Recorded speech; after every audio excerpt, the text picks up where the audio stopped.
All right, this is Peter and Ann at the Burkle Farm. Ann's got a list of questions about our rams, and we're just going to do a video on them and what we do with them and why and all sorts of things. So what's your first one, dear? What breed are these? So we'll have to get a little closer. But the big ram, he's a St. Croix Katahdin composite from Greg Judy's farm. We got him when he was about 6 months old, and he's been with us for a couple of seasons, and we're actually thinking about cycling him out soon for another Greg Judy ram from a fella in Minnesota. And then the younger one, we just are right on the edge of too many ewes, in my opinion, for one ram. So I went to a nearby farmer and picked up this Katahdin ram, and he's about, well, he was born in April, so he's about 3 months old. So, but he's got, he's a pretty good size, and I kind of went through her flock and picked out one that I felt had, good conformation, good shape, good testicles, all of that. So, and you might want to swing around and see if you can get them. How important are the ram genetics? Well, anybody tell you that a ram or a bull is half your flock or herd,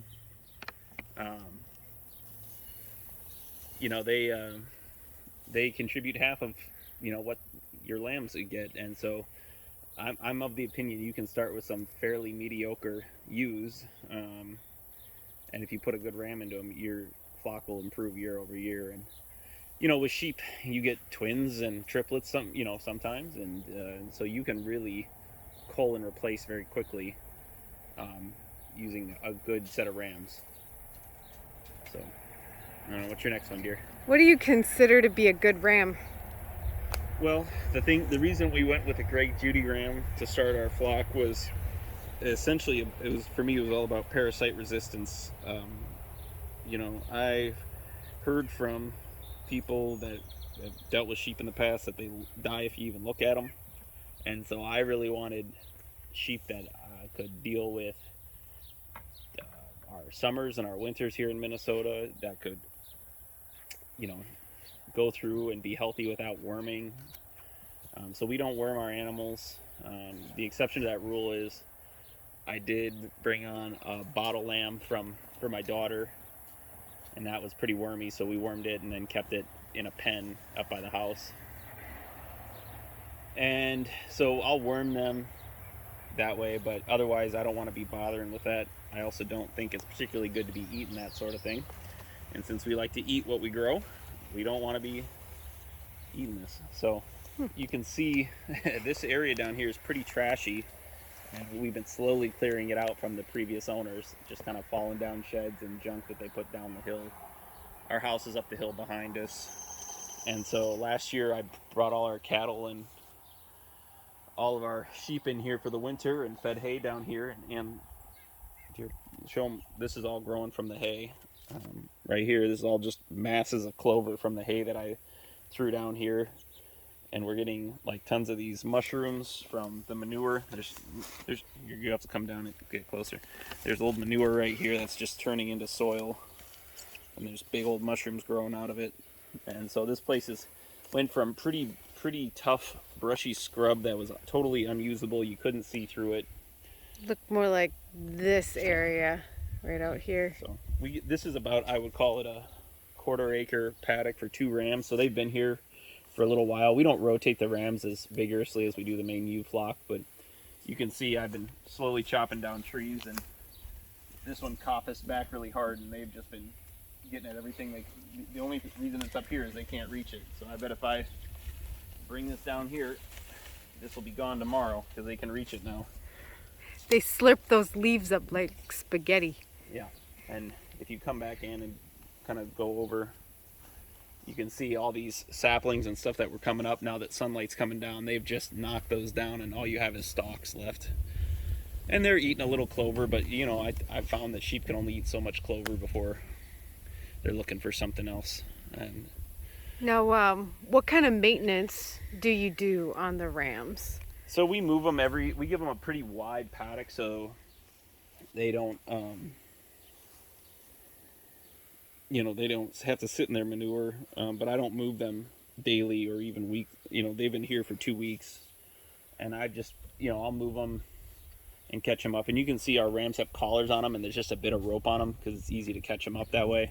And then I'll tie them to a tree, and we'll take down all this old electro net that I used way back when we started, and we'll move it down the way, and we'll slowly rotate them. But I do believe you really, really have to be diligent about keeping the rams well separated from the ewes.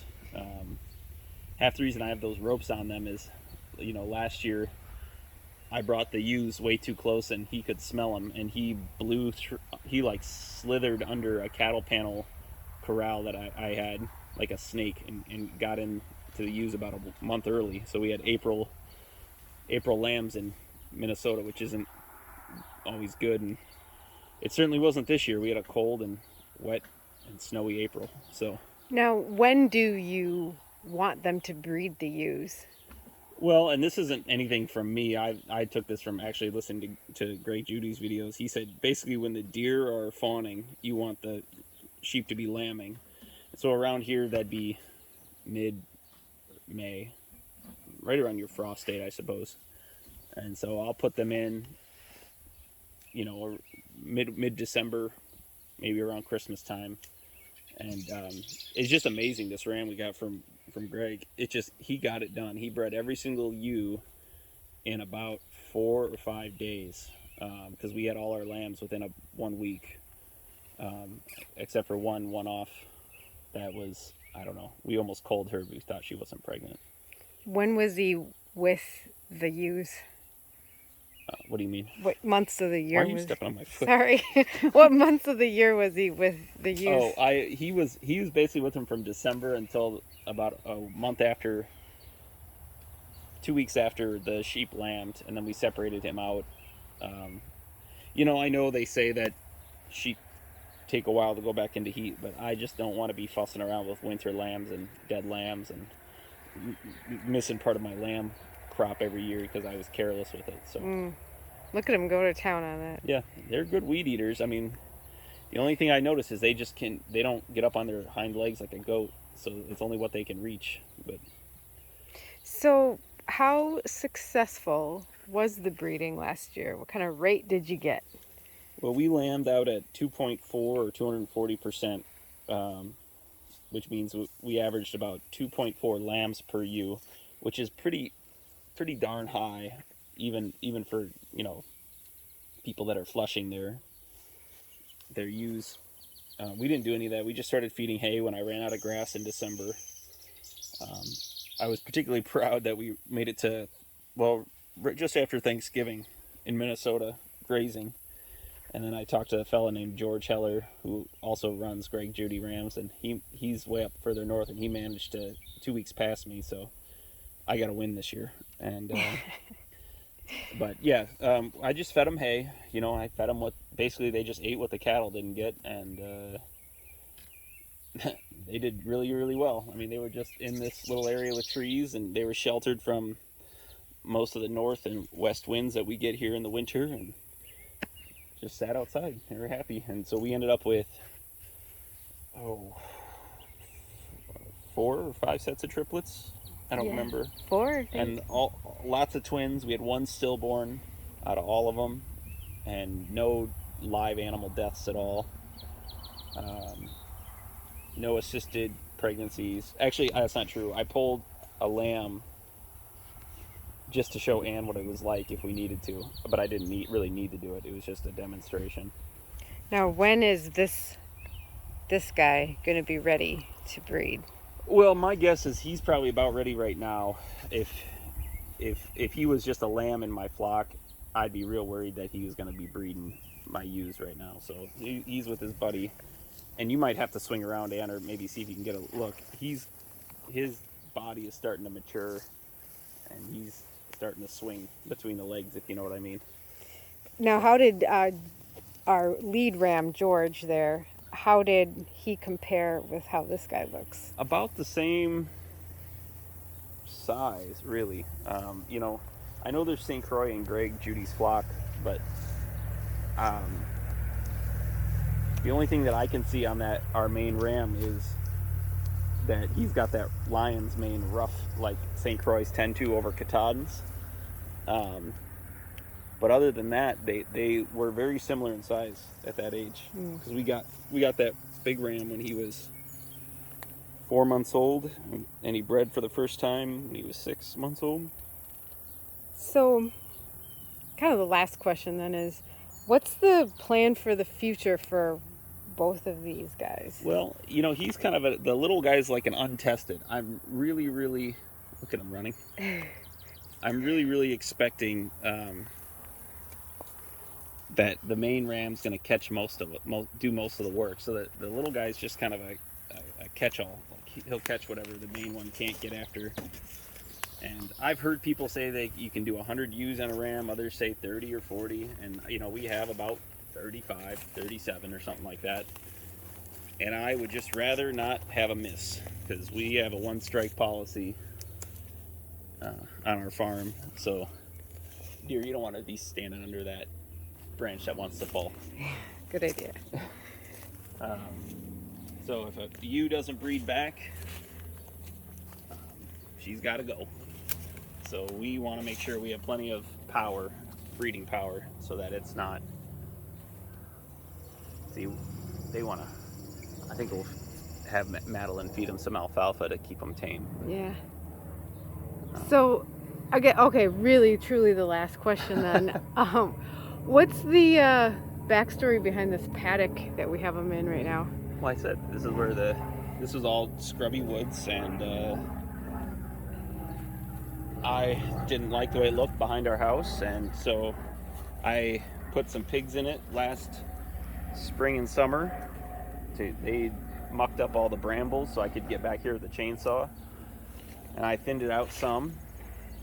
Probably ought to thin it a little more. And then I fed the animals hay on it over the course of the winter. And you know, they were probably down by that brush pile, and then over that way, and we just moved around and fed them hay in different spots, and you can see a lot of the hay residue right here. So this is composting in place, but it's full of seed, and so I seeded this whole area, and it's a work in progress yet, but we reclaimed about a third of an acre on our farm. You could not look through here when we first moved in. You couldn't see the that was about you 2 couldn't see years the ago. bottom field behind it all. Yeah. So. Yep. And that bottom field, I mowed that section. We had a massive invasion of thistles, and I'm trying to keep them down without using chemicals. So I've just been aggressively mowing the areas that are pretty infested. It seems like the whole countryside in Minnesota right now is covered in them. Pretty bad, but. Yeah, this is during the drought too. A lot of people are it's not hitting us so bad here. No, well, it was starting to dry out, but we just got about an inch and about a half an inch within about a week. So everything's pretty green again, and the fields are starting to regrow. But look at him itch himself. You know, we're not even stocked to capacity on this farm yet. We're trying to do it a little organically, year over year, instead of buying a ton of animals in. And so, all I did was tighten up the paddocks so they were eating them a little harder instead of just tip grazing. And that extended our rotation out to about 55 or 60 days. So we have plenty of grass here, even after I mowed this whole little bit down here. And, we get midway past August in Minnesota, and the rain comes back. So we're doing just fine. Well, I think we covered a lot. All right. Have a good day.